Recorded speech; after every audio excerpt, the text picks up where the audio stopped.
চোখেই আজকে বেরিয়ে পড়েছি সকাল সকাল। Hello everyone, good morning. কেমন আছো সবাই? আশা করি সবাই অনেক ভালো আছো আর অনেক সুস্থ আছো, আর আমরাও ভালো আছি। তো এখন বাজে সকাল ওই 6:30টার মতো, আর আমি এখন যাচ্ছি রেশন দোকানে। তো রেশন কার্ড আমি যেহেতু এখনও ট্রান্সফার করিনি, ওই জন্য রেশন কার্ড কিন্তু এখানেই রয়েছে, আর আঙুলের ছাপ দিতে যাচ্ছি, মানে লিঙ্ক আর কি, আধার লিঙ্ক থাকে না, ওই লিঙ্কটাই আর কি করাতে যাচ্ছি। তো আমাদের পাড়াটার একটু ভিডিও করলাম, মানে এটা ঠিক আমাদের পাড়া না, মানে আমাদের গ্রাম বলতে পারো। তো আমাদের গ্রামটা তোমরা দেখো, এই যে ইটের রাস্তাটা রয়েছে, আগে পুরোটাই ইটের রাস্তা ছিল, এখন আমাদের ওই রাস্তাটা ঢালাই হয়ে গেছে, কিন্তু পুরোটা হয়নি, এই সাইডটাই ইটের এখনও রয়েছে রাস্তা। প্রায় বছর দুয়েক পরে এসে কিছুই চিনতে পারছি না, বাড়ি ঘর অন্য রকম হয়ে গেছে সবার, আর বেশ ভালো লাগছে। অনেক দিন পর এসেছি তো এই কারণেই আর কি ভীষণ ভালো লাগছে, অনেক দিন পর দেখছি। তো চলো তোমাদের সাথে একটা জিনিস আমি শেয়ার করতে চাই। তোমাদের দাদাভাই আসলে এই জায়গাটায় বারবার আসে।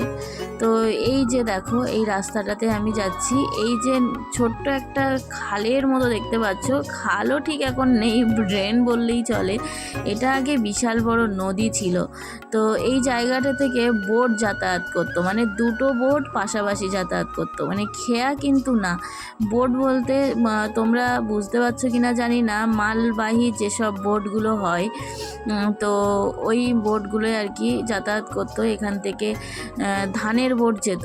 তো বিশাল বড় নদী ছিল, সেটা এখন ভরতে ভরতে একদম পুরো খাল কি ড্রেনের মতো হয়ে গেছে, তোমরা দেখতেই পাচ্ছ এখানটাতে।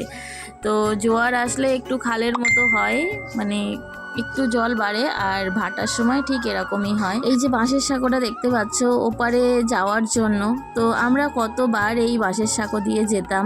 এটা হচ্ছে একটু ঘুরে না গিয়ে একটু মানে তাড়াতাড়ি হয় আর কি, ঘুরপথ একটা রয়েছে, সেই ঘুরপথে গেলে বেশ অনেকটা দেরি হয়, আর এটাতে গেলে একটু তাড়াতাড়ি হয়।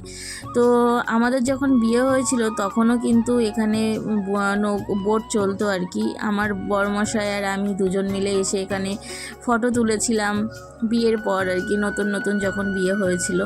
আর এই যে গাছগুলো দেখতে পাচ্ছ, এখানে কেওড়া গাছ রয়েছে অনেক।